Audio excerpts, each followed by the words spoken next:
வாழ்க வையகம், வாழ்க வையகம், வாழ்க வளமுடன். சிந்தனையை, உடல்நலத்தை சீரமைத்து உய்வித்த குருவே வாழ்க. நம் அனைவரின் அன்பிற்கும் பாசத்திற்கும் உரிய உலக சமுதாய சேவா சங்கத்தின் தலைவர் பத்மஸ்ரீ எஸ்கேஎம் ஐயா அவர்களையும் இந்த இணைப்பில் இணைந்து ஆனந்தம் என்ற சிந்தனை உரையை கேட்க இருக்கும் என் மெய்யன்பர்களையும் வாழ்த்தி வணங்கி மகிழ்கிறேன். தந்தைதாய் ஈருயிரும் ஒன்று சேர்ந்து தழைத்ததொரு உடலாகி உலகில் வந்தேன். அந்த ஈருயிர் வினைகள் அறமோ மற்றோ அளித்த பதிவுகளெல்லாம் என் சொத்தாட்சி. இந்த அரும் பிறவியில் முன்வினை அறுத்து எல்லையில்லா மெய்ப்பொருளை அடைவதற்கு வந்த ஒரு உதவி குரு உயிரின் சேர்க்கை. வணங்கி குரு திருவடியை வாழ்த்தி வாழ்வோம். மனதின் தேவை மகிழ்ச்சி, இன்பம், அன்பு, ஆரோக்கியம், ஆனந்தம், அமைதி, பேரின்பம், நிறைவு. நீங்கள் ஆனந்தமாக இருக்குன்னா அதற்கு நீங்கள் முதலில் ஆன்மீகவாதியாக இருக்கணும். ஆன்மீகவாதியாக இருக்கும் பொழுது தான் விருப்பு வெறுப்பு யாரிடமும் நமக்கு வராது. வெறுப்பு இல்லாத இருதயத்தில் அன்பு மட்டும்தானே சுரக்கும். அன்பு இருக்கும் இடத்தில் தானே ஆனந்தம் இருக்கும். அன்பில் விளைவது தான் ஆன்மீகம் என்கிற போது ஆனந்தம் எங்கே இருக்கும்? ஆன்மீகத்தில் தான் இருக்கும். நாம் பிறருடைய தேவையை உணர்ந்து அதை போக்கும்போது அவர்கள் அடைவது மகிழ்ச்சி, ஆனந்தம், அமைதி, பேரானந்தம், எல்லையற்றது. இறைத்தன்மையை உணர்வது ஆன்மீகம். ஆன்மீகத்தில் நிறைந்திருப்பது அருள். அருளில் அடக்கமுற்று இருப்பது ஆனந்தம். அருளும் ஆனந்தமும் அகத்திலே மலரும். நீங்கள் ஆனந்தமாக இருக்கணும்னா முதல்ல ஆன்மீகவாதியாக இருக்கணும். ஆன்மீகவாதியாக இருக்கும் பொழுது தான் விருப்பு வெறுப்பு யாருன்னு நமக்கு வராது. வெறுப்பு இல்லாத இடத்தில் அன்பு மட்டும்தான் சுரக்கும். அன்பு இருக்கும் இடத்தில் தானே ஆனந்தம் இருக்கும். அன்பில் விளைவது தான் ஆன்கிரம் என்கிற போது ஆனந்தம் எங்கே இருக்கும்? ஆன்மீகத்தில் இருக்கும்.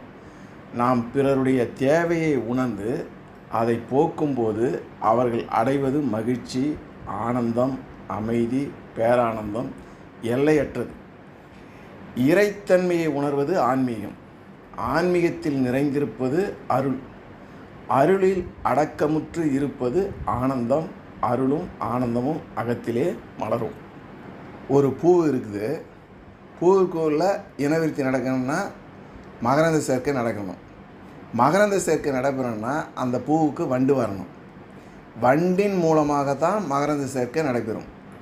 வண்டானது ஒரு பூவிலிருந்து அடுத்த பூவிற்கு சென்று அமரும்போது அந்த பூவில் இனவிருத்தி நடக்கும். எந்த பூவும் மொட்டாக இருக்கும் பொழுது வண்டு வந்து அமராது. வண்டு வந்து அமர வேண்டும் என்றால் பூ மலர வேண்டும். அதுபோல் உங்களுக்குள்ளே மனம் என்ற பூ மலர வேண்டும். மனம் மொட்டாக இருக்கும் வரையில் உங்களுக்குள் ஆன்ம வெளிச்சம் வராது. ஆன்ம விழிப்பு எனக்கு வருமா, ஞானம் எனக்கு வருமா என்ற யோசிக்காதீங்க. மரத்தில் பழம் பழுத்து கனிந்து விட்டால் எந்த பறவைகளையும் வா என்று கூப்பிட தேவையில்லை. பறவைகள் தானாக பழத்தை தேடி வரும். பழம் பழுத்து விட்டால் பறவைகள் பழத்தை தேடி வருவதை போல உங்கள் மனம் கனிந்து விட்டால் இறைமைத்தன்மை உங்களுக்குள் தானாகவே வந்துடும்.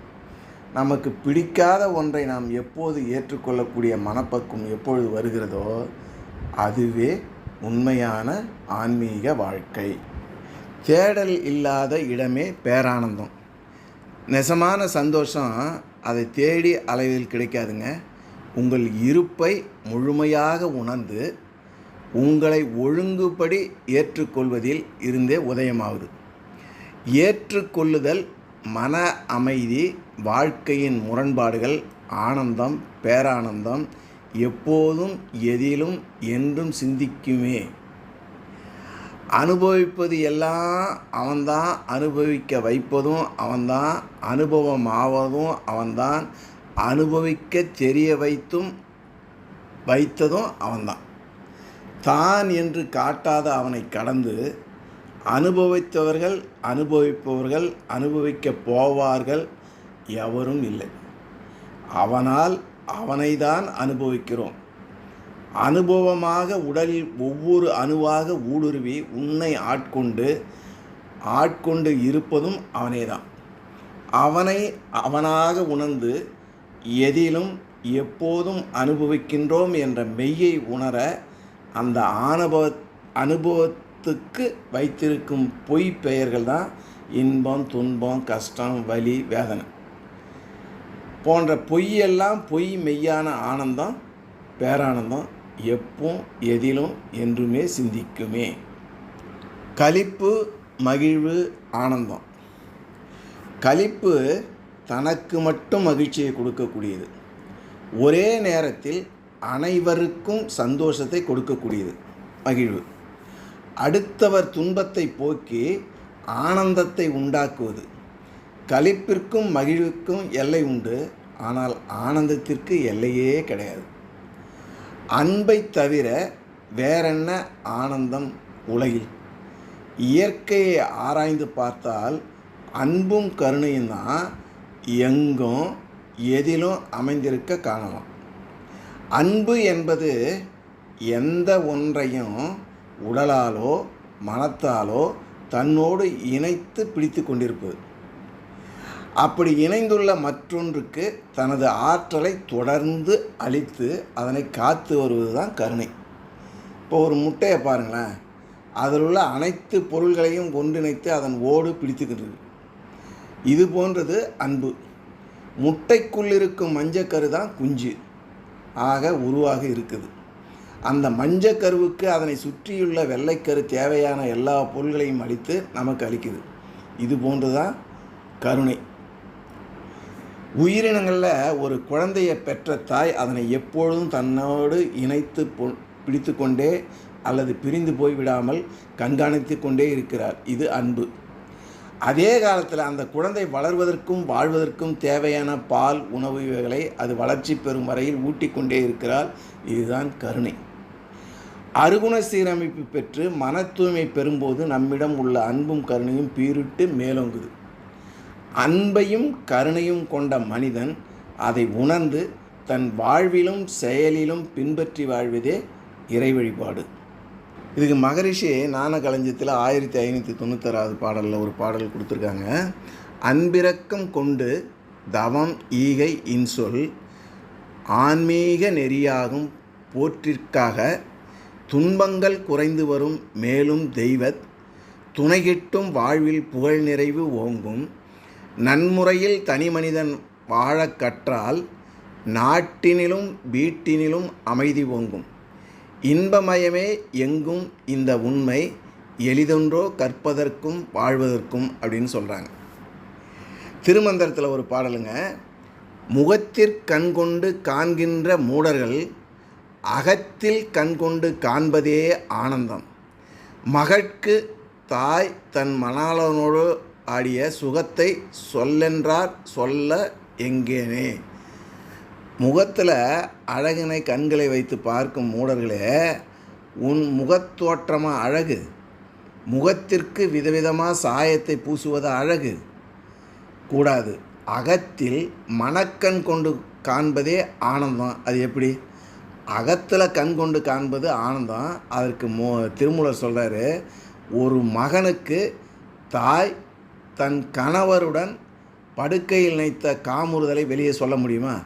அதாவது உங்கள் அப்பாவும் நானும் இப்படி எல்லா உடல் இச்சையை பகிர்ந்து கொண்டோன்னு தாய் மகனிடம் எப்படி சொல்ல முடியாது? அதுபோல் பரம்பொருளுக்கு திருமூலராகிய எனக்கும் உடைய உள்ள ஆனந்த சுகத்தை, மூலத்தின் சுகத்தை கூற வந்த மூலரே திருமூலர். சொல் என்றால் சொல்ல முடியுமா? அந்த ஆனந்தத்தை நீயே அனுபவித்து பாரப்பா, பேரானந்த பெருஞ்சுடர் தீயொலி ஈசனே போற்றின்னு சொல்கிறாரு திருமூலர். நம்மை நாமே சமாதானம் செய்யும் வரை வெளி உலகில் அமைதியை பெற முடியாதுன்னு சொல்கிறாரு புத்தர். குறளில் சொல்கிறார் வள்ளுவர், புறத்தூய்மை நீரான் அமையும் அகத்தூய்மை வாய்மையால் காணப்படும். எப்படின்னா, ஒருவனுக்கு வெளி உடம்பின் தூய்மை நீரால் உண்டாகும், மன தூய்மை பொய் சொல்லாமையால் அறியப்படும் என்பது அந்த குறளினுடைய கருத்து. அதே மகரிஷி ஞானக்கலைஞர் 1183வது பாடலில் சொல்கிறாங்க, மனிதனெனும் உருவம் உடல்புறம் அதற்குள் மறைபொருளாய் இயங்குவது உள்ளமாகும். புனித உளம் ஐம்புலன்கள் வழியாற்றுங்கால் புறப்பொருளின் தோற்றம் அதன் தன்மையாகி இனிமை கசப்பெனும் இன்பத் துன்பமாகி எல்லை கட்டி புறமனமாய் இயங்கும். அந்த மனம் பதிந்த பதிவுகளின் நினைவாய் ஆற்றும் மதி இயக்கம் நடுமணமா மூலம் தெய்வம்னு சொல்கிறாங்க. ஒரு ஆணும் பெண்ணும் காதலால் இணைந்து தமக்குள்ளே இன்பம் துய்த்து வாழ்தல் அகவாழ்வு ஆகும். புறவாழ்வு என்பது தலைவன் மேற்கொள்ளும் போர் சிறப்பு பற்றியது. அகம் புறம் என்னும் இருவகை ஒழுக்கமும் உயிரினும் மேலாக ஓம்பப்படும் என்பதை திருவள்ளுவர் தான் சொல்கிறார். ஒழுக்கம் விழுப்பம் தரலான், ஒழுக்கம் உயிரினும் ஓம்பப்படும்னு சொல்கிறார். இன்பத்தை அனுபவிக்க ஒரு பொருளோ ஒரு நபரோ தேவைப்படுது. ஆனால் ஆனந்தத்தை அனுபவிக்க ஒரு பொருளோ நபரோ தேவைப்படுவதில்லை. ஆனந்தம் நம்மிடமிருந்து தான் உருவாகுது. இன்பத்தால் சிக்கல் உருவாகுது, ஆனந்தத்தால் ஆண்மை விடுதலை கிடைக்கிறது. இதுதான் மகரிஷி சொல்லுவாங்க, வாழும் நிலை உணர்ந்து தொண்டாற்றி இன்பம் காண்போம். அந்த நிலைதனில் அறிவு அசைவற்று இருக்க பெரும் ஆனந்தம் பொங்குதங்கே அப்படின்னு சொல்கிறாங்க. மரணம் ஒரு ஆனந்தங்க. நாம் இறந்த அடுத்த நொடியே நம்முடைய உயிர் ஆத்மாவாக மாறி வெளியே நின்றபடி நம்மை வேடிக்கை பார்க்க ஆரம்பிச்சிடும். கொஞ்ச நேரத்தில் எப்படியாவது நம்ம இறந்த செய்தியை கேட்டு நம்ம வீட்டுக்கு போய்விடும். எல்லோரும் கதறி அழுது காத்திருப்பார்கள். நம்மை வேடிக்கை பார்க்க ஊரே திரண்டு நிற்கும். உறவினர்களுக்கும் நண்பர்களுக்கும் உடனே தகவல் போயிடும். இவ்வளவு நாள் நேராக வீட்டுக்குள் சென்ற நம்மை இன்று வாசலிலேயே வச்சிருவாங்க. இத்தனைக்கும் அந்த வீட்டை நாம் தான் பார்த்து பார்த்து கட்டியிருப்போம். எல்லாம் நேரம். ஆளுக்கு ஒரு பக்கம் மார்பிலும் தலையிலும் அடித்துக்கொண்டு அழுதுவாங்க. வருகின்ற நண்பர்களையும் உறவினர்களையும் கூட கட்டி கொண்டு அழுவாங்க. நமக்கு ஒன்றுமே புரியாது. அவர்கள் அழுவதை பார்த்து கஷ்டமாக இருந்தாலும் உள்ளுக்குள் சந்தோஷமாக இருக்கும். நம்மீது இவ்வளோ பாசம் வச்சுருக்காங்களே என்ன. உங்களை விட்டு எங்கும் போக மாட்டேன், எப்போதும் உங்களுடனே இருப்பேன் என்று ஆறுதல் சொல்லி கண்ணீரை துடைக்க வேண்டும் என்று துடியாய் துடிப்போம். ஆனால் எதுவுமே முடியாது. அதுதான் மரணத்தின் மிக மோசமான துயரம். ஆனால் நம்மால் தான் உணர முடியாது. ஒரு வழியாக உள்ளே தள்ளி அடைத்து விட்டார்கள். இருட்டி கொண்டதால் வெளியே கேம்பையரும் போட்டாங்க.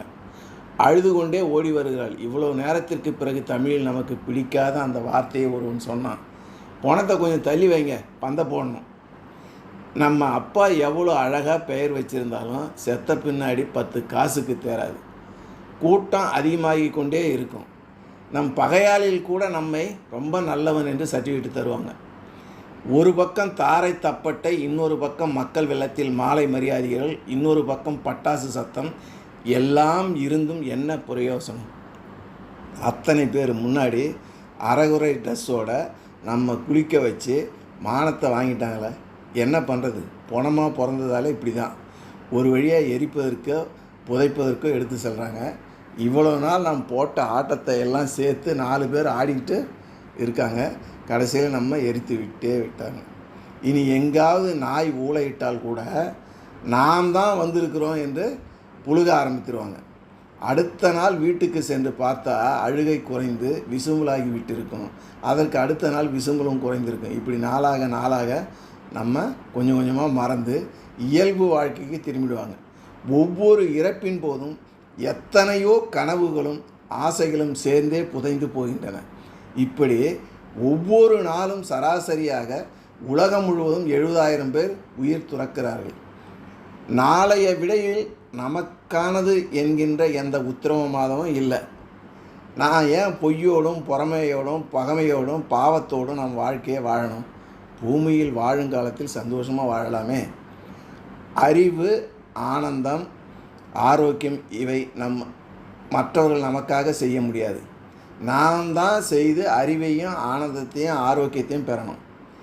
அன்பு, அமைதி, ஆனந்தம், பேரானந்தம், மகிழ்ச்சி வெளியில் தேடினா கிடைக்காதுங்க. அப்படி வெளியில் தேடி கிடைப்பது நீடித்த நிலைத்த இன்பமாக இருக்காது. அது உங்களுக்குள்ளாகவே இருக்குது. அதை உங்களுக்குள்ளே உள்ளதை தேடி பெற்றால் நீடித்த நிலைத்த இன்பமாக இருக்கும். இன்பத்தையோ ஆரோக்கியத்தை நாம் யாருக்கும் கொடுக்கவும் முடியாது, வாங்கவும் முடியாது. எந்த ஒன்றை யாரிடம் இருந்து பெற முடியாதோ, எந்த ஒன்றை யாரும் யாருக்கு கொடுக்க முடியாதோ, அந்த ஒன்று உங்களுக்குள்ளே அபரிதமாக இருக்குது. வெளியிலிருந்து மகிழ்ச்சிக்காக எதையும் தேட வேண்டியது இல்லைங்க. இன்றைய காலகட்டத்தில் நம்முடைய மகிழ்ச்சியை வெளியில் தேடி எதையாவது சாதிக்க வேண்டும் என்று அலைஞ்சு திரிஞ்சுக்கிட்டு இருக்கோம். எதையாவது சாதித்தால் மகிழ்ச்சி கிடைக்கும் என்று நினைக்கிறோம். ஒன்றை பெற்றால் மகிழ்ச்சி கிடைக்கும் என்று நினைக்கிறோம். ஆனால் அதுக்கு வாய்ப்பே இல்லை. மகிழ்ச்சி என்பது முழுக்க அகம் சார்ந்தது. புறம் சார்ந்திருப்பது அனைத்தும் சௌகரியம். It is a material comfort. நாற்காலியில் அமருவதும் குளிரூட்டப்பட்ட அறையில் உறங்குவதும் ஆனந்தம் அல்ல. அவைகள் அனைத்தும் பொருள் மூலம் அனுபவிக்கும் சௌகரியம். ஆனந்தம் வேறு, சௌகரியம் வேறுங்க. சௌகரியமாக இருப்பதற்கு பொருள் வேண்டும், ஆனால் ஆனந்தமாக இருப்பதற்கு பொருள் தேவையில்லை. ஆனந்தமாக இருப்பதற்கு அகம் மட்டுமே வேண்டும். அகத்தில் அகமாய் அமர்ந்தால் பேரானந்தம், சுயமே சுகம், செல்ஃப் இஸ் ஜாய் என்றால் என்ன என்று புரியும். நாம் மகிழ்ச்சியாக இருக்க வேண்டும் என்றால் சுயம் சார்ந்து இருந்தாலே போதுமானது. அகத்தில் ஆழ்ந்து ஆனந்தம் அடைய இதுவே வழி. ஆனந்தத்தின் ஆரவாரத்தில் உடம்பு மூலமாக அனுபவிக்கிறது இன்பங்க, களிப்பு. இன்பம் என்பது வெளியிலிருந்து வருவது. இன்பத்தை அனுபவிக்க ஒரு பொருளோ ஒரு நபரோ தேவைப்படுது.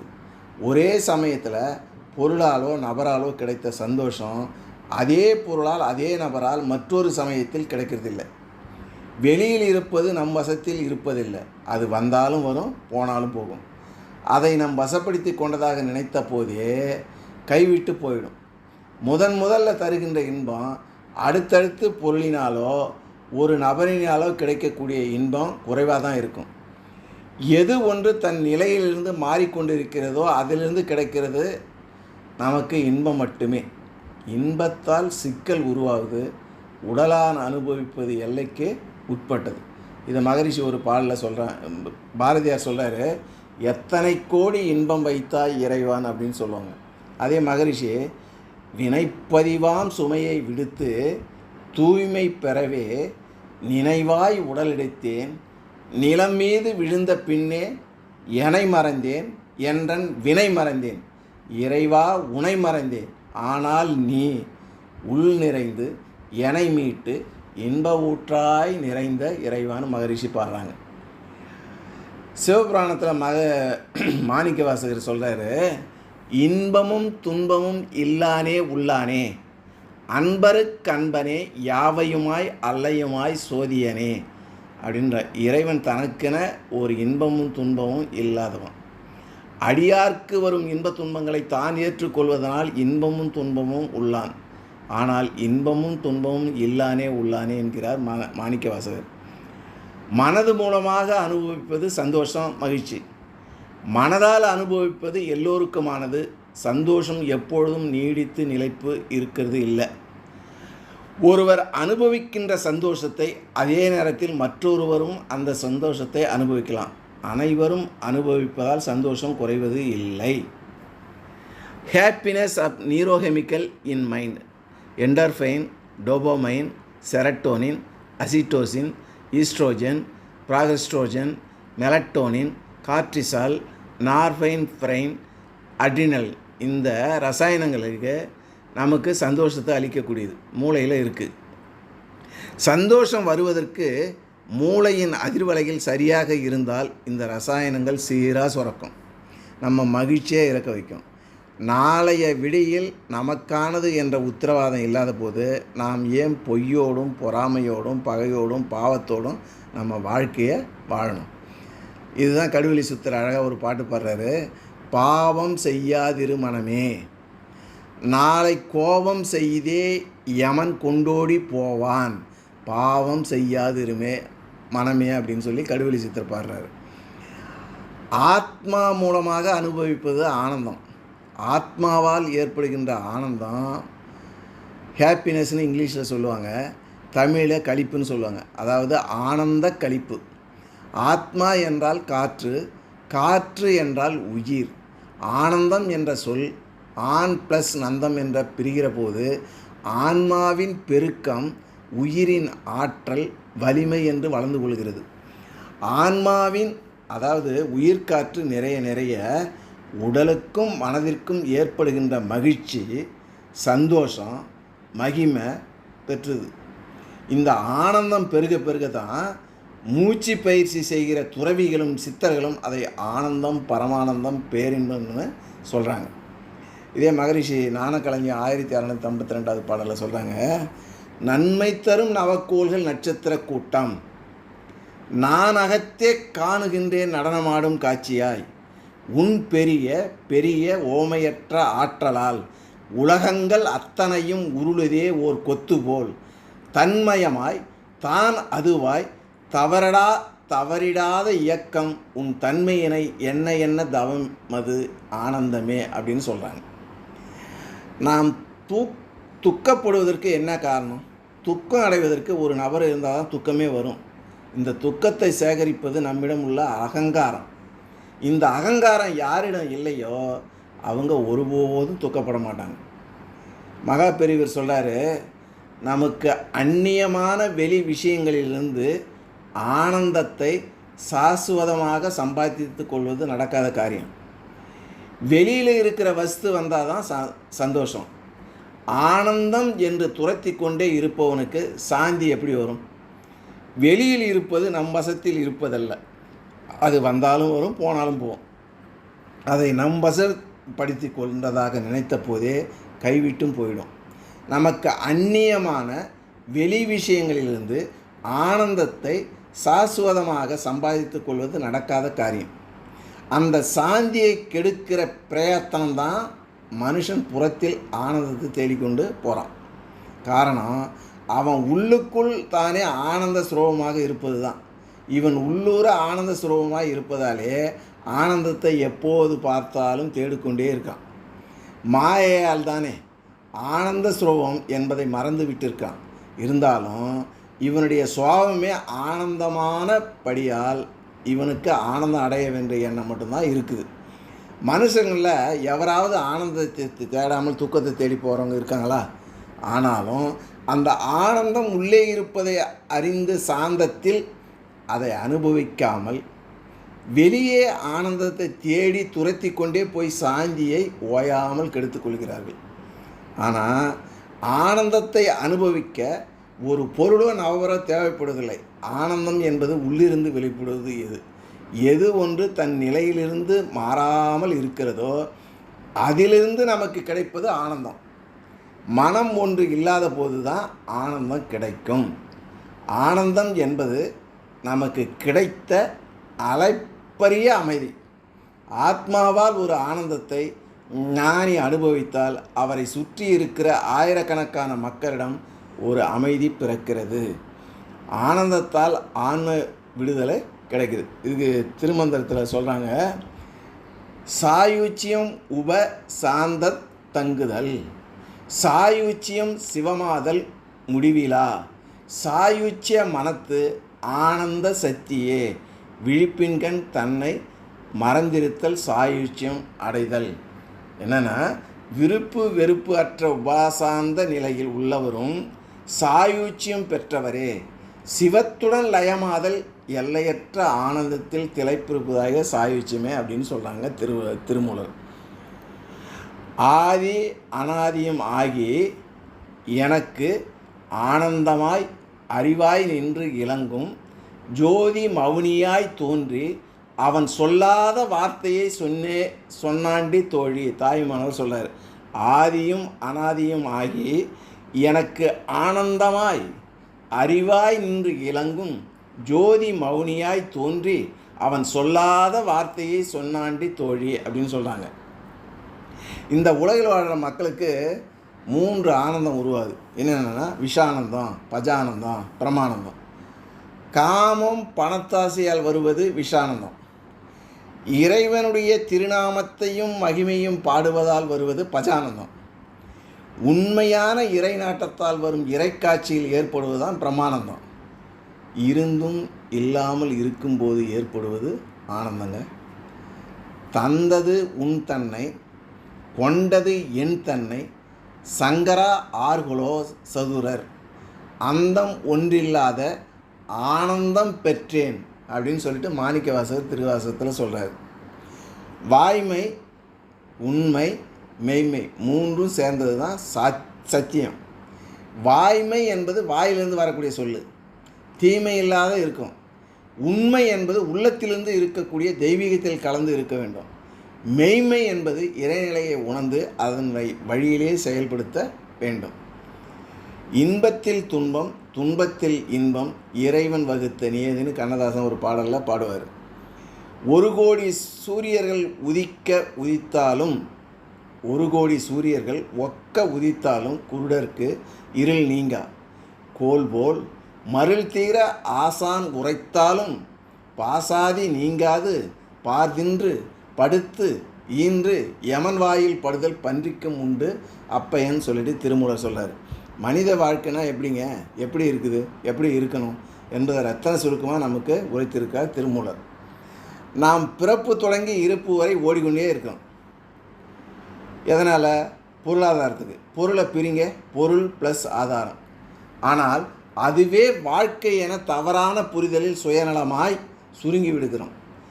இலக்கு லட்சியம் இல்லாத வாழ்க்கை குறி இல்லாத அம்பை போன்றது. நாம் ஒவ்வொருவரும் மற்றவர்களிடமிருந்து குணாதிசய அடிப்படையில் வேறுபட்டவர்கள். இந்த உண்மையை யாரும் உணர்ந்தில்லைங்க, உணர முயல்வதும் இல்லை. உணர்ந்தவர்கள் தான் உயர்ந்திருக்கிறார்கள், உயர்வடைந்து இருக்கிறார்கள். பொருளாதார மேம்பாடு தனிப்பட்ட மனிதனின் தேவைதான், அதுவே வாழ்க்கை ஆகிடாது. இந்த மானிட பிறப்பு மகத்தானது. மக்கள் சேவையே மகேஷின் சேவை என்பதை உணரலாமா? நம் முன்னோர்கள் அப்படி சொல்லியிருக்காங்க. நமது கலாச்சாரமும் ஆன்மீகமும் சமூகத்தின் 2 கண்ணு போலது. துரதிர்ஷ்டவசமாக அதன் அருமை பெருமை தெரியாது, அறியாது, அதனை அலட்சியப்படுத்தி மிகவும் தாழ்த்தி பேசி நம்மை ஏமாற்றுகிறோம். கண் இருந்தும் பார்வையற்றவர்களாய், செவி இருந்தும் கேட்காதவர்களாய் நான் இருக்கிறோம். குடும்ப உறவுகளில் பரஸ்பர அங்கீகாரம், அன்பு இன்றி ஆதாயம் ஒன்றையே அடிப்படையாக கொண்டு இயங்குகிறோம். ஞானக்களஞ்சியத்தில் மகரிஷி சொல்கிறாங்க, 1849 பாடலில், முகம் பார்த்து பேசி பழகி இளமையாய் இனிமையாய் இருப்போம், பிறவியின் நோக்க அறிந்த போதும் பின் அந்த எல்லையினை அடைவதற்கு அறநெறியில் விழிப்போடு பொறுப்புணர்ந்து ஆற்றி மனம் செயல் தூய்மை ஆன போதும் உறவுகளில் உண்மை நிலை உணர்ந்து ஆற்றி உயர்வான துறவு நிலை உணர்ந்த போதும் துறவு நிலை முடிவாக பெற்ற போதும் துய்த்த பேரின்பம் எவ்வாறு உரைப்பேன்னு சொல்கிறாங்க. நிஜம் எது, பொய் எது, நிலையாய் இருப்பது எது, நீரிலும் நெருப்பிலும் காண்பது நிஜமா, நிலக்கண்ணாடியை பார்ப்பது நிஜமா? வெயில் காலமும் நிரந்தரம் கிடையாது, மழைக்காலமும் நிரந்தரம் கிடையாது. உடலில் இருந்து கிடைக்கக்கூடிய சந்தோஷமும் மனதில் இருந்து கிடைக்கக்கூடிய அமைதியும் நிலையற்றது. ஆன்மாவிலிருந்து கிடைக்கக்கூடிய ஆனந்தம் நிலையானது, நீடித்தது. எங்கே இருக்குது ஆனந்தம்? மனதின் தேவை மகிழ்ச்சி, இன்பம், அன்பு, ஆரோக்கியம், ஆனந்தம், அமைதி, பேரின்பம், நிறைவு. இவை அனைத்தும் எல்லா உயிரினங்களிலும் இயல்பாக இயற்கை அமைத்து கொடுத்துருக்கு. இதனை பிறருக்கு கொடுக்கவும் முடியாது, அவர்களிருந்து வாங்கவும் முடியாது. காரணம், இவை இயற்கையால் படைக்கப்பட்டது. அதை விடுத்து நாம் இதை உறவுகளிலும் உலக பொருட்களிலும் தேடுகிறோம். இதனால் இவைகள் நமக்கு கிடைக்கிறது கிடையாது. இதனால் கிடைப்பது நீடித்த நிலைத்த சுகமல்ல, சிற்றின்பமே. நீடித்த நிலைத்த சுகத்தை அனுபவிக்க உன்னுள்ளே நீ கடந்து சென்று சும்மா இருந்தாலே இவை அனைத்தும் கிடைக்கும். உடல் தேவைகளை மனம் தன் தேவைகளாக நினைப்பதால் மேலே சொன்ன அனதும் மனதுக்கு கிடைக்கல. இயற்கையில் உள்ள துன்பங்கள் 3ங்க. உடலின் தேவை பசி, தாகம், வெப்பதட்ப வேறுபாடு, உடல் கழிவுகளின் உந்து வேகம். இந்த துன்பங்களை பிறருக்கு கொடுக்கவும் முடியும், பிறரிலிருந்து வாங்க முடியும். காரணம் இவன் நம்மால் உருவாக்கப்பட்டது. இதனால தான் மகரிஷி அவர்கள் 2 ஒழுக்க பண்பாட்டில், நான் எனது வாழ்நாளில் யாருடைய உடலுக்கும் மனதுக்கும் துன்பம் தரமாட்டேன், துன்பப்படுவர்களுக்கு என்னால் முடிந்த உதவிகளை செய்வேன் என்றார். எண்ணம் சொல் செயலால் தனக்கோ பிறருக்கோ உடலுக்கோ மனதுக்கோ தற்காலத்திலோ பிற்காலத்திலோ துன்பம் விளைவிக்காத செயலை ஒழுக்கம். இந்த இயற்கை தேவையை தேடும் பொழுது அளவு முறை மீறி துன்பத்தை உருவாக்கிடுறோம். தேவையின் அடிப்படையில் சேருகின்ற எண்ணமதன் தேவையினை முடிக்க அளவு முறை அறிவு வேண்டும். தேவையின் சீர்மையிலே சிந்தனை உயர்வடையும். தேவையின் நிறைவிலே மகிழ்ந்திடுவோம் மகிழ்விப்போம். ஞானக்களஞ்சியத்தில் 1521 பாடலில் மகிழ்ச்சி சொல்கிறாங்க. ஆனால் நம்மிடம் உள்ள அமைதி, அன்பு, ஆரோக்கியம், மகிழ்ச்சி, ஆனந்தம் நம்முள் உள்ளதை நமக்கு தெரியாமல் தொலைச்சிட்டோம். அதனை பெறுவதற்கு நாம் முயற்சி செய்ய வேண்டும். எதில் முயற்சி செய்யணும்? நமது இயற்கை தேவையான பசி, தாகம், தட்பவெப்ப வேறுபாடு, உடல் கழிவுகள் வெளியேறது, இவற்றில் உணர்ச்சி, தேவை, முயற்சி, செயல், விளைவு, அனுபவம், அனுபோகம், இந்த 7 மயங்கிடுறோம். இந்த 7 மயங்கி விடாமல் இருப்பதற்கு அடுத்து என்ன பண்ணுங்க? ஆராய்ச்சி, தெளிவு, முடிவுக்கு வந்தால் நமக்கு நல்லது விளையும். மகரிஷி கூறிய இயற்கை தேவையை அளவு முறையோடும் விழிப்புணர்வோடும் நாம் பூர்த்தி செய்துவிட்டால் நமக்கு இயற்கையால் படைத்துள்ள எங்கும் நிறைந்துள்ள இன்பம், மகிழ்ச்சி, அமைதி, ஆனந்தம், ஆரோக்கியம், நிறைவு, பேரானந்தம் அனைத்தும் கிடைக்கும். இன்பத்தை, ஆனந்தத்தை, அமைதியை, நிறைவை, ஆரோக்கியத்தை தேடி எங்கும் அலையாதீங்க. மகரிஷி கூறினது போல் இயற்கையின் தேவையான பசிதாகம், தட்பவெப்ப வேறுபாடு, உடற்கழிவுகளின் உந்துவேகம் இவற்றை அனுபவிப்பதில் துன்பம் இல்லாமல் இருந்தால் நீங்கள் என்றைக்கும் சந்தோஷமாக இருக்கலாம். மில்டன் என்ற ஆங்கில கவிஞர் சொல்கிறார், மனம் இருந்த இடத்தில் இருந்து கொண்டே சொர்க்கத்தை நரகமாகவும் நரகத்தை சொர்க்கமாகவும் மாற்றும் வல்லமை வாய்ந்தது. மனதிற்கு அந்த ரசாயன வித்தை தெரியும், ஆனந்தம் அடையவும் தெரியும், அழுது புலம்பவும் தெரியும். ஒரே விதமான சூழ்நிலையிலும் இந்த 2இல் எதையும் தேர்ந்தெடுக்கிற ரசாயன வித்தையும் தெரியும்னு அவர் சொல்கிறார். பிரச்சனையே இல்லாத வாழ்க்கை ஆனந்தம் இல்லைங்க. பிரச்சனையை தீர்க்க முடிவது தான் ஆனந்தம். தடங்களே இல்லாத வாழ்க்கை ஆனந்தம் அல்ல. தடங்களை தாண்டி முன்னேறுவது தான் ஆனந்தம். எதிலும் ஒரு நன்மையை பார்ப்பதும் எதிலும் ஒரு பாடத்தை படிப்பதும் ஆனந்தம் தரும். ஆனந்த நிலை கைகூட வேண்டுமென்றால் அமைதி நிலை நம்மிடம் ஆளப்பெற வேண்டும். மனம் ஆண்டால் இனம் ஆளும், இன்மை ஆளும். மனம் தனை ஆண்டால் இன்பமும் ஆளும், இறைநிலையும் ஆளும்.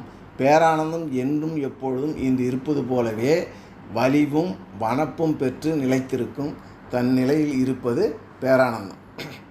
ஞானக்களஞ்சியத்தில் மகரிஷி ஒரு பாடலில் சொல்கிறாங்க, 1641 கவியில், கட்புலனால் காணுகின்ற பொருட்கள் ஊடே கருத்தூன்றி விண்ணறிந்து அதற்கு மூல உட்பொருளாம் பரம்பொருளை உணர்ந்தபோது உலகங்கள் தெய்வமயம், உயிர் வகையாம், லட்சங்கள் தெய்வமயம், அகம்பரத்தில் லயமாகும், அனுபவம் பேரின்பமாகும், அச்சரங்கள் கொண்டு எழுத முடியாது.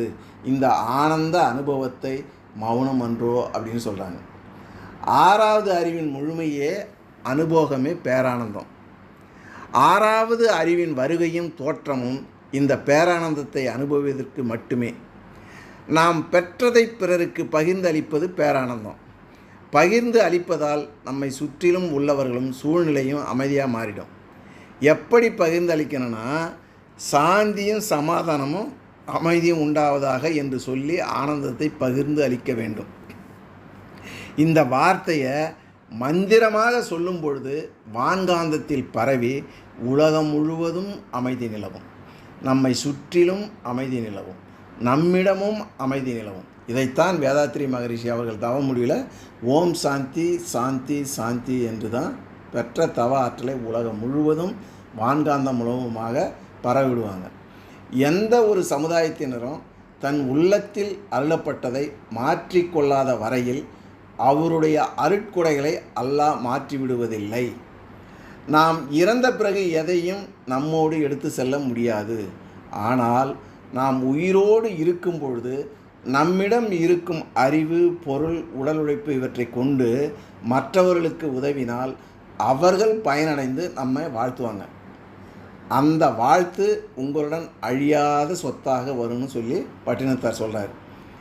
நாம் பிறருடைய தேவையை உணர்ந்து அதை போக்கும்போது தான் அவர்கள் அடைவது மகிழ்ச்சி, ஆனந்தம், அமைதி, பேரானந்தம். அது எல்லையற்றது. பலா மரமானது பூ பூக்காது, ஆனால் காய் காய்த்து பழம் தரும். இது எது போன்றது என்றால், நம்முடைய தேவையை உணர்ந்து நாம் கேட்காமலே அது நமக்கு பயனளிக்கிறது. இதுபோன்று நாம் நம்மிடம் உள்ள மும்மலத்தை போக்கும்போது நாம் அடையும் மகிழ்ச்சி எல்லையற்றது. நமக்கு துன்பத்தை கொடுத்து கொண்டிருப்பது நம்மிடம் உள்ள ஆணவம், கண்மம், மாயைதான். இவை நம்மிடம் இருந்து விடுதலை அடையும் பொழுது நமக்கு இறையின் தன்மையான அன்பு கருணை உருவாகும். அதனால் அனைவரும் நம்மை நெருங்கி வருவாங்க. எப்படின்னா, நம்முடைய காற்றை புல்லாங்குழல் வழியாக விடுதலை அடை செய்யும்போது அதனால் ஏற்படும் இசை அனைவரையும் மகிழ்விக்கிறது. அதே காற்று கால்பந்தில் சென்று வெளியே வர முடியாமல் சிறைப்படும் பொழுது அது அனைவரிடமும் உதவி வாங்குகிறது. அதனால் சமுதாயத்திற்கு எந்த பயனும் இல்லை. இதுதான் மகரிஷி சொல்லுவாங்க ஒரு கவியில், திறந்துகொள் தான் தனது என்று சொல்லும் சிற்றறையை, வெளியே வா அகன்று நோக்கி பரந்துளவு, உலக சமுதாயத்தின் பரப்பகத்தில் பற்று, அரும் கடமையினால் பழக்கம் நாணம். இதையே திருமூலர் எப்படி சொல்கிறாருன்னா, மும்மூலத்தை விடுறதுக்கு, திருவடி நாணம் சிவம் ஆக்குவிக்கும், திருவடி நாணம் சிவலோகம் சேர்க்கும், திருவடி ஞானம் சிறை மலம் மீக்கும், திருவடி ஞானமோ தின் சித்தி முத்தியன்னு சொல்கிறாங்க. ஆக நம்மிடம் உள்ள மும்மலங்கள் நம்மிடமிருந்து விடுதலை பெறும்பொழுது நமக்கு நீடித்த நிலைத்த மாறாத இன்பமும் அமைதியும் கிடைக்கும். 60 அடி உயரம் வளர்ந்துருக்க ஒரு மரம் அதை பார்த்து வியப்படை மனிதனிடம் சொல்லுது, மனிதா உன்னிடம் ஒரு செய்தியை சொல்லணும், அதுக்காக தான் நான் காத்திருக்கேன்னு சொல்லுது. அது சொல்வது மனிதனுக்கு கேட்கல. காரணம், மரம் பேசக்கூடிய பேச்சின் அலைநீளத்திற்கு நான் செல்லவில்லை. அந்த மரம் சொல்கிறது, நான் வெளியே 60 அடி உயரம் வளர்கிறதுக்கு நான் மண்ணிற்குள்ளே கண்ணுக்கு தெரியாமல் 120 அடி சென்றிருக்கேன். நீங்கள் உயர வேண்டுமென்றால் உள்முகமாக உங்களுக்குள்ளே சென்று ஆன்மாவை அடைந்தால் நீங்களும் உங்களது வாழ்க்கையும் பலமாகும். புறத்தே தேடிய பொருளினால் கிடைத்த இன்பம் சிற்றின்பமே, அது நிலைத்திருக்காது. ஆனால் நீங்கள் உள்முகமாக சென்று ஆன்மாவை அடைந்து பெறக்கூடிய பேரானந்தம் நீடித்த நிலைத்த இன்பமாக இருக்கும். இதனை யாராலும் அழிக்க முடியாது. உள்முகமாக சென்று நிறை எது, குறை எது, பலம் எது, பலவீனம் எது என்று இனம் கண்டு கொண்டு குறைகளை களைந்து நிறைகளை வளர்த்து நிறைவு பெறணும். மனம் பலமாகும். அதனால தான் நான் வளர்ந்துருக்கிறேன் என்று மரம் செய்தியை மனிதனுக்கு உணர்ந்திருக்குது. நீங்கள் உயர வேண்டுமென்றால் உள்முகமாக உங்களுக்குள்ளே சென்று ஆன்மாவை அடைந்தால் நீங்களும் உங்களது வாழ்க்கையும் பலமாகும். புறத்தே தேடிய பொருளினால் கிடைத்த இன்பம் சிற்றின்பமே, அது நிலைத்திருக்காது. ஆனால் நீங்கள் உள்முகமாக சென்று ஆன்மாவை அடைந்து பெறக்கூடிய பேரானந்தம் நீடித்த நிலைத்த இன்பமாக இருக்கும். இதனை யாராலும் அழிக்க முடியாது. உள்முகமாக சென்று நீங்கள் இன்பத்தை தேடுங்கள். என் புறத்தே இருக்கும் பொருட்கள் என்னென்ன என்று பிரபஞ்சம் முழுவதும் தேடி பார்த்தேன், ஆனால் என் அகத்திற்குள்ளே என்ன இருக்குதுன்னு நான் தேடி பார்க்க மறந்துட்டுன்றாரு ஐன்ஸ்டீன் விஞ்ஞானி. நம் குழந்தைகளுக்கு 18 வயது வரையிலையும் உடல் ஆரோக்கியத்தையும் மன ஆரோக்கியத்தையும் உயிர் ஆரோக்கியத்தையும் கற்பிக்க தவறிவிட்டால் அந்த குழந்தை நல்ல குழந்தையாக நல்ல மனிதனாக சமூகத்தில் பயணிக்க முடியாது. உடல் ஆரோக்கியத்தையும் மன ஆரோக்கியத்தையும் உயிர் ஆரோக்கியத்தையும் வளமாக கொடுத்துட்டிங்கன்னா அவர்களுடைய வாழ்க்கையில் பணியை சிறப்பாக செய்வாங்க. அவருடைய வாழ்க்கையை அவர்கள் நலமாக அமைத்து கொள்வாங்க. இதுதான் ஒவ்வொருடைய தாய் தந்தையர் குழந்தைகளுக்கு செய்ய வேண்டிய கடமை. உடல் தேவைகள் எது, மன தேவைகள் எது என்று உணர்ந்து மனம் உடலை விட்டு பிரிந்து வந்தாலே உலகில் உள்ள அனைவருக்கும் தொலைத்த இன்பம், மகிழ்ச்சி, அமைதி, அன்பு, ஆனந்தம், ஆரோக்கியம், நிறைவு அனைத்தும் கிடைச்சிடும். துன்பம் நீங்கிய இடத்துல தான் இன்பம் ஆரம்பிக்கும். அமைதி ஆரம்பித்த இடத்தில் பேரின்பம் ஆரம்பிக்கும். ஆனந்தத்தை அனுபவிப்பதற்கு இயற்கையில் ஏற்படுத்தி கொள்ள ஒரு காலம் போரடிக்குதுன்னு சொல்லுவோம் நாம். அந்த நேரத்தில் நமது மன அலைச்சூழல் 0 நிலையில் இருக்கும். ஆனால் நாம் அந்த நேரத்தில் தியானம் அல்லது சும்மா இருந்தால் நமக்கு அனைத்தும் கிடைக்கும். ஆனால் அதை விடுத்து அந்த நேரத்தில் தான் நம்ம போர் அடிக்குதுன்னு சொல்லி மற்ற எல்லா வேலைகளையும் மயங்கி செய்ய ஆரம்பிக்கிறோம். அந்த செயல் நம்மை உணர்ச்சி நிலைக்கு அழைத்து செல்லுது. அதனால் போர் அடிக்கும் பொழுது சும்மா இருங்க, சுகமாக இருங்க. இன்ப ஊற்று என நிறைந்த இறைவா எனும் போதினிலே ஏற்படும் ஒரு இன்பமதை எவ்வாறு சொல்வேன் என்கிறார் மகரிஷி. அமைதியும் மகிழ்ச்சியும் அனைத்து நோயையும் குணமாக்கும். இறைநிலையோடு கலந்த பின் ஏற்படும் ஆனந்தம் நித்தமும் கிடைப்பதற்கு தான் இந்த நித்திய ஆனந்த தவம் நம்ம செய்கிறோம். எப்போ ஒரு மனிதன் தன்னுடைய சுகத்திற்காக புறத்தில் ஒன்றும் செய்ய வேண்டியது இல்லைன்னு உணர்ந்து புரிந்து கொள்கிறானோ அதுதான் ஞான நிலை. தன்னுடைய தேவைக்காகவும் கடமைக்காகவும் உழைக்கணும். ஒன்றும் செய்ய வேண்டாம் எனக்காக, எல்லாம் செய்ய வேண்டும் மற்றவர்களுக்காக. இந்த நிலை வரும்பொழுது தவமும் ஆனந்தமும் சிந்தனையும் ஆனந்தம் செயலும் ஆனந்தம் பார்ப்பது அனைத்தும் ஆனந்தமாக இருக்கும். வாழ்க்கையில் நாம் ஒவ்வொருவரும் இந்த பேற்றினை பெறணும். ஞானிகள் நம்முடைய சந்தோஷத்தை ரெண்டாக சொல்கிறாங்க. ஒன்று ஆனந்தம், மற்றொன்று பேரானந்தம். ஆனந்தத்தை அடைய நிறைய பொருட்கள் தேவை. இந்த ஆனந்தத்தை சமஸ்கிருத மொழியை அனித்திய ஆனந்தம்னு சொல்லுவாங்க. அனித்தியம் என்றால் தோன்றி மறையக்கூடியது.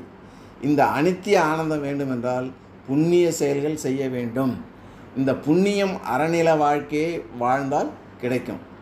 செயல்கள் 4 விதமான விளைவை கொடுக்குது. இன்பம், துன்பம், ஆனந்தம், பேரானந்தம். அதை அனுபவிப்பது வாழ்க்கை. அந்த செயலை உருவாக்குவது மனம். அந்த மனதை தீர்மானம் செய்வது அறிவு. பிரச்சனையே இல்லாத வாழ்க்கை ஆனந்தம் அல்ல. பிரச்சனையை தீர்க்க முடிவது தான் ஆனந்தம். தடங்களே இல்லாத வாழ்க்கை ஆனந்தம் அல்ல. தடங்களை தாண்டி முன்னேறுவது தான் ஆனந்தம். எதிலும் ஒரு நன்மையை பார்ப்பதும் எதிலும் ஒரு பாடத்தை படிப்பதும் ஆனந்தம் தரும். ஆனந்த நிலை கைகூட வேண்டுமென்றால் அமைதி நிலை நம்மிடம் ஆளப்பெற வேண்டும். மனம் ஆண்டால் இனம் ஆளும், இன்மை ஆளும். மனம் தன்னை ஆண்டால் இன்பமும் ஆளும், இறைநிலையும் ஆளும். பேரானந்தம் என்று எப்போதும் இன்றிருப்பது போலவே வலிவும் வனப்பும் பெற்று நிலைத்திருக்கும். தன் நிலையில்தான் இருப்பது, தன் நிலையில் தான் இருப்பது பேரானந்தம். எந்த ஒன்றை பிறருக்கு கொடுக்க முடியாதோ, பிறரிடமிருந்து பெற முடியாதோ, அது எப்போதும் எல்லா உயிர்களுக்கும் எல்லா இடங்களிலும் எல்லா நேரத்திலும் இயல்பாக இருக்குதோ அதுதான் அமைதி, ஆனந்தம், பேரானந்தம், மகிழ்ச்சி, ஆரோக்கியம், அன்பு, கருணை. இது வேறு எங்கே உள்ளது என்று நம்ம புறத்தில் தேடிக்கின்னு இருக்கோம். இது பாடுவார் இல்லைங்களா, இருக்கும் இடத்தை விட்டு இல்லாத இடம் தேடி எங்கெங்கே அலைகின்றார் ஞானத்தங்கமேனு.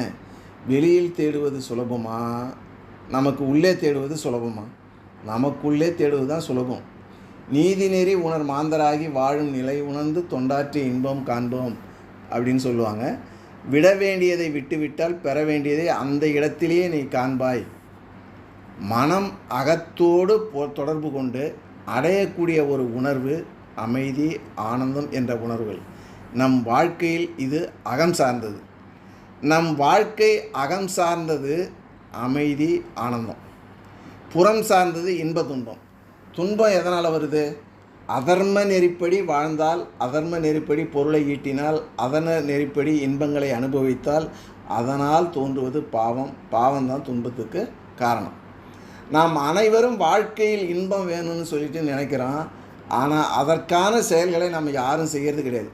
புண்ணியத்திற்கு காரணம் தர்மம், பாவத்திற்கு காரணம் அதர்மம். புண்ணியத்தின் விளைவு இன்பம், அதர்மத்தின் விளைவு பாவம். நமது இன்ப துன்ப காரணம் நாம் தானே தவிர மற்றவர்கள் கிடையாது. நாம் செய்யக்கூடிய செயல்கள் ஒவ்வொன்றிற்கும் விளைவை தருவது இறைநிலை.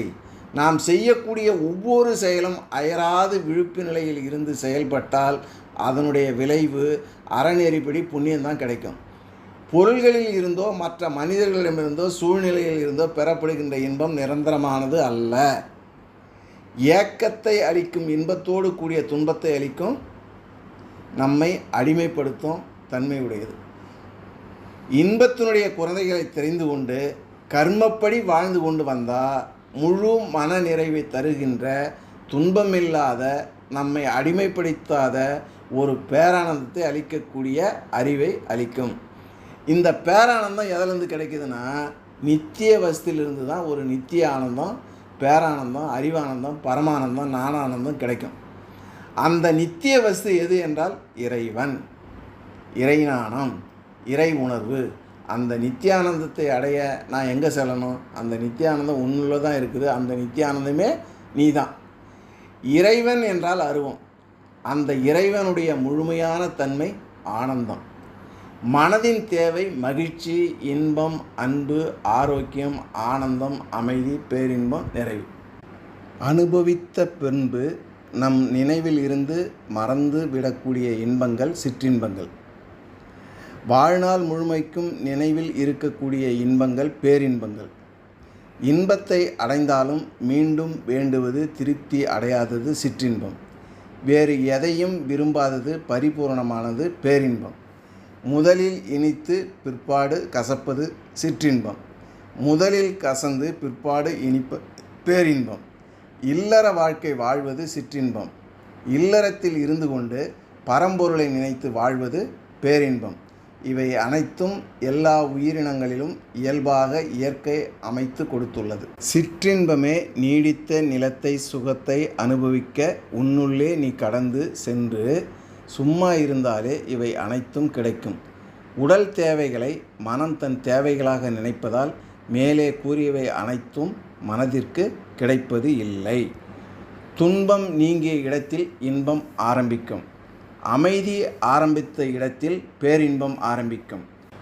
எது இந்த உலகத்தை தாங்குகிறதோ, எது இந்த உலகத்திற்கு அடைக்கலமோ, எது வீழ்ச்சியுற்று கொண்டிருக்கும் மனிதனை தடுத்து நிறுத்தி அவனை உயர்ந்த நிலைக்கு கொண்டு செல்லக்கூடிய சக்தி இருக்கிறதோ அதுதான் தர்மம். எவன் தர்மத்தை காப்பாற்றுகிறானோ அவனை தர்மம் காப்பாற்றும். நம் நாட்டு நாணயம் வெளிநாடுகளில் செல்லாது. ஆனால் தர்மம் என்னும் நாணயம் எவ்விடத்திலும் செல்லும். ஏனெனில் எவ்விடத்தையும் ஆள்பவன் பரமேஸ்வரன். மனிதன் அடைய வேண்டிய பேறுகள் 4: அறம், பொருள், இன்பம், வீடு.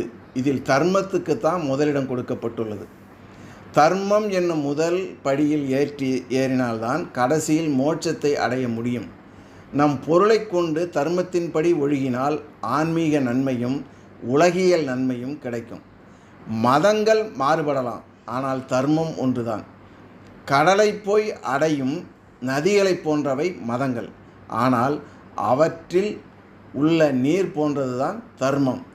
எப்படி வேறில்லாத மரத்தில் இலைகளோ மலர்களோ காய்கனிகளோ இருக்காதோ, அதே மாதிரி தர்மம் இல்லாத சமூகத்தில் இன்பம், ஒற்றுமை, அன்பு முதலியன இருக்காது. எல்லா தர்மங்களிலும் சத்தியம்தான் உயர்ந்தது. பகவானை விட உயர்ந்த பொருள் ஒன்று உண்டு, அதுதான் சத்தியம் என்று பகவானே கூறுகிறார். சத்தியம் என்ற வடமொழி சொல்லுக்கு தமிழில் 3 சொல் இருக்குதுங்க.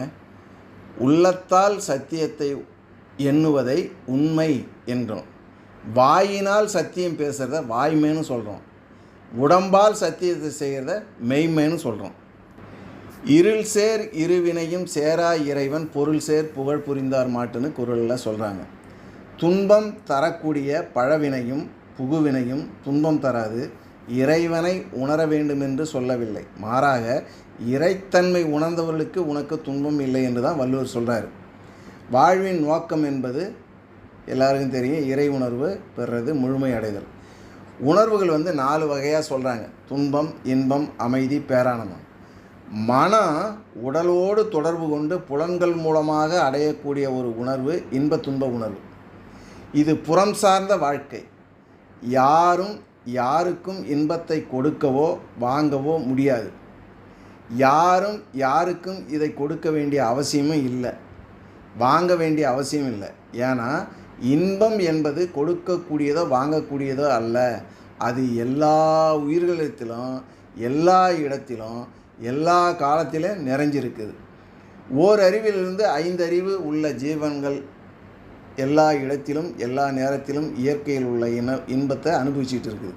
ஆனால் 6 அறிவு உள்ள மனிதன் இயற்கையில் உள்ள இன்பத்தை துன்பமாக மாற்றி அனுபவித்து கொண்டிருக்கிறான்.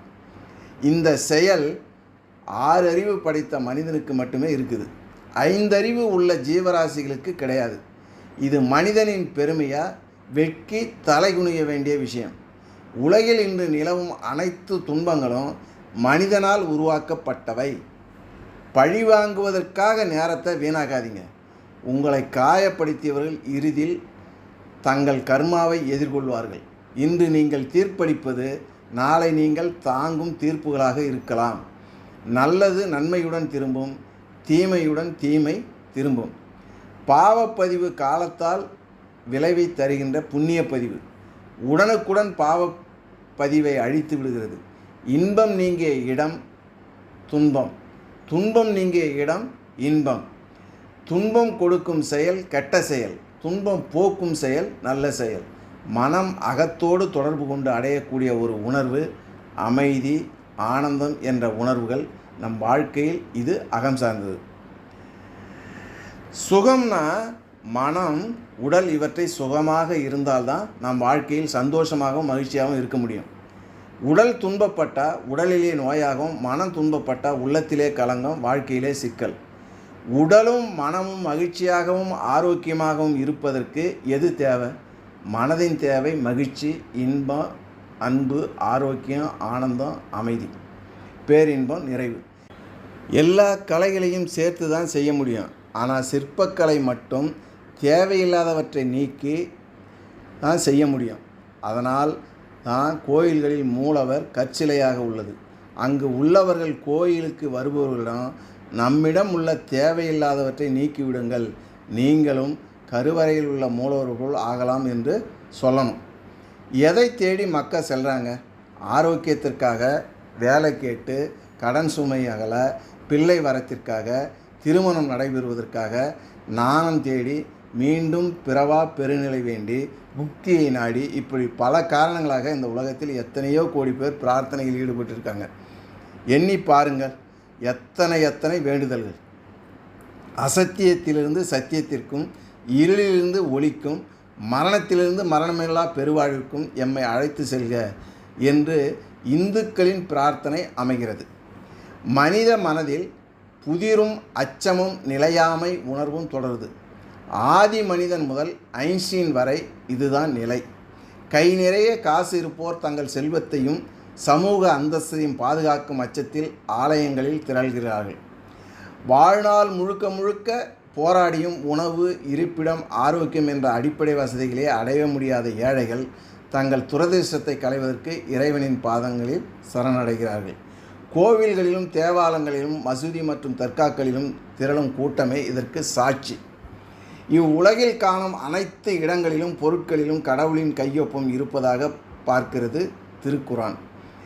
மனிதன் கடவுள் முன்னால் தன்னை சிறிய உயிராக அகந்தையை சரண் செய்து அர்ப்பணிப்பதுதான் வழிபாடு என்கிறார் இஸ்லாமிய அறிஞர். தர்மம் மற்றும் சக உயிர்கள் மீதான கருணையே பிரார்த்தனை. பலவீனமான உயிர்கள் வதைப்படும் இடத்தில் அவற்றை காப்பாற்றும் வலிமையை தனக்கு அளிக்க வேண்டும் என்பதே பிரார்த்தனையாக இருக்க வேண்டும் என்கிறார் சோட்டோ ஜென். அண்டை வீட்டானை நேசி என்கிறார் இயேசுபிரான். எதையுமே வேண்டிக் கொள்ள வேண்டாம், இறைவனை பற்றிய எண்ணத்தில் மூழ்கி தன்னை கரைத்து கொள்வதே பேரானந்தம். எதையுமே வேண்டாத பிரார்த்தனை ஆன்மீக உணர்வின் உச்சம். வேண்டத்தக்கது அறிவோய் நீ, வேண்ட முழுவதும் தருவோய் நீ என்கிறார் மாணிக்க வாசகர். நாம் எலிகளின் ஓட்டப்பந்தயத்தில் ஓடிக்கொண்டு இருக்கிறோம். குதிரை பந்தயமாக இருந்தால் அதில் ஒழுங்கும் வரைமுறையும் இருக்கும். எலிகளின் பந்தயம் அப்படி இல்லை. ஒன்றை கொன்றுதான் ஒன்றை வெல்லும். நாமும் அப்படித்தான் ஓடிக்கொண்டிருக்கிறோம். குடும்பம் கோயிலாவதும் குப்பை மேடாவதும் பெண்ணின் நடத்தையில்தான் இருக்கிறது. ஒரு பெண்ணுடன் இன்புற்று வாழும் இல்லறம் சிறந்ததா, இன்பங்களை முற்றாக துறந்து நாணத்தேடல் நடத்தும் துறவரம் சிறந்ததா என்ற விவாதத்துக்கு விவேகானந்தர் ஒரு கதை மூலம் சொல்கிறாரு. இந்த கதை பல பேர் கேட்டிருப்பீங்க. அரசன் ஒருவனுக்கு ஒரு ஐயம் எழுந்தது. உலகை துறந்தவன் உயர்ந்தவனா, உலகில் கடமைகளை ஒழுங்காக செய்யும் இல்லறத்தான் உயர்ந்தவனா என்று. இதற்கு விடை தரும்படி ஒரு துறவியிடம் அரசன் வேண்டினான். அவரவர் நிலையில் இருவரும் உயர்ந்தவரே என்றார் துறவி. இதை நிரூபிக்கணும்னு சொல்கிறார். நிச்சயமாக என்னோடு வாருங்கள்னு சொல்லிட்டு துறவி வேந்தனும் துறவியும் வேறொரு நாட்டில் நுழைந்த போது அங்கே சுயவரம் நடப்பதாக அறிந்தனர். சுயவர மண்டபத்தை இருவரும் அடைந்தனர். இளவரசி கையில் மணமாலையுடன் நின்றபடி மண்டபத்தில் வீற்றிருந்த மன்னர்களை பார்த்தால் ஒருவரிடமும் அவள் மனம் மயங்கவில்லை. வேடிக்கை பார்த்த இளந்துறவி ஒருவனின் பேரழகு அவளை ஈர்த்தது. ஓடிச் சென்று அவள் கழுத்தில் மாலையிட்டாள். இளந்துறவியோ மாலையை வீசி எறிந்துவிட்டு விரைவாக வெளியேறினான். மனம் நிறைந்த அவனையே மணாளனாக அடைவது என்ற முடிவில் இளவரசியும் பின்னாடியே ஓடுறாங்க. எந்த நிலையிலும் தன்னால் அவளை ஏற்க இயலாது என்று மறந்துவிட்டு அந்த இளந்துறவி நடந்தான். அழுத கண்ணீருடன் இளவரசி இதயம் வருந்த அங்கேயே நின்றாள். அரசனும் துறவியும் அந்த காட்சியை கண்டனர். அவர்களது வழிப்பயணம் தொடர்ந்தது. அடர்ந்த காட்டில் நடந்த இருவரும் ஒரு மரத்தடியின் அடியில் வந்து நின்றனர். இருவருக்கும் கடுமையாக பசித்தது. இரவு குளிரில் உடல் நடுங்கியது. மரக்கிளையில் ஒரு குருவி தன் துணையுடன் 3 குஞ்சுகளுடன் கூடு கட்டி வாழ்ந்து வந்தது. வேந்தனும் துறவியும் கீழே வாடி நிற்பதை பார்த்த குருவி பறந்து சென்று சுள்ளிகளை சுமந்து வந்து தீ வளர்த்து முதலில் அவர்களது குளிரை போக்கியது. விருந்தினரின் பசியாற்ற விரும்பிய குருவி என் உடலை அவர்களுக்கு உணவாக்குகிறேன் என்று பெண் குருவியிடம் சொல்லிவிட்டு நெருப்பில் விழுந்தது. ஒரு சிறு குருவியால் எப்படி இருவர் பசி தீரும் என்று சிந்தித்த பெண் குருவி தன் கணவன் வழியை பின்பற்றி தானும் தீயில் விழுந்தது. நம் பெற்றோருடன் நாமும் வந்து விருந்தினருக்கு உணர்வாவோம் என்று 3 குஞ்சுகளும் நெருப்பில் விழுந்து கரிந்தன. அரசனும் துறவியும் அந்த அன்பிற் சிறந்த பறவைகளின் பண்பை கண்டு வியந்தனர். மன்னா, அவரவர் நிலையில் அவரவர் உயர்ந்து நிற்க முடியும் என்பதை இப்போது உணர்ந்திருப்பீர்கள். அழகான பெண்ணையும் பேராசையும் துரும்பென உதறி தள்ளிய இந்த இளந்துறவி எப்படி உயர்ந்தவனோ அப்படித்தான் பிறருக்காக தம்மை தியாகம் செய்த இந்த பறவைகளின் இல்லறமும் உயர்ந்தது. ஏற்றுக்கொண்ட நெறியில் இருந்து எவ்வளவும் பெறாமல் வாழ்வதுதான் முக்கியம் என்று விளக்கினார் துறவி. ஓடி ஓடி கோடி கோடியாய் பணத்தை சம்பாதிப்பதை விட நல்ல தோழமையை சம்பாதியுங்கள், நல்ல மனிதர்களை சம்பாதியுங்கள், தோழர்களை உருவாக்கு, நீ ஒரு தோழனாக உருமாறுன்னு சொல்கிறார் முகமது நபி. தோழமை என்ற சொல்லுக்கு நிகரான சொல் வேறு ஏதாவது உண்டா? தோழமை என்ற சொல்கிற போதே சமத்துவம் வந்து விடுகிறதே, சமநீதி வருகிறதே, சம தர்மம் வருகிறதே. அன்பின் உன்னதம்தானே தோழமை. தோழமை என்றவர் சொல்லிய ஒரு சொல்லன்றோ, தோழமை என்றவர் சொல்லிய ஒரு சொல்லன்றோன்னு குகன் சொல்கிறார் ராமாயணத்தில். நாம் அனைவரும் தோழமையுடன் இருந்துவிட்டால் ஜாதி வந்து தடுக்குமா, மதம் வந்து தடுக்குமா, உயர்வு தாழ்வு வருமா? தோழமை நமது மனதில் உருவெடுத்து விட்டால் உலகமே உங்களுக்கு நட்பாகிவிடுமே.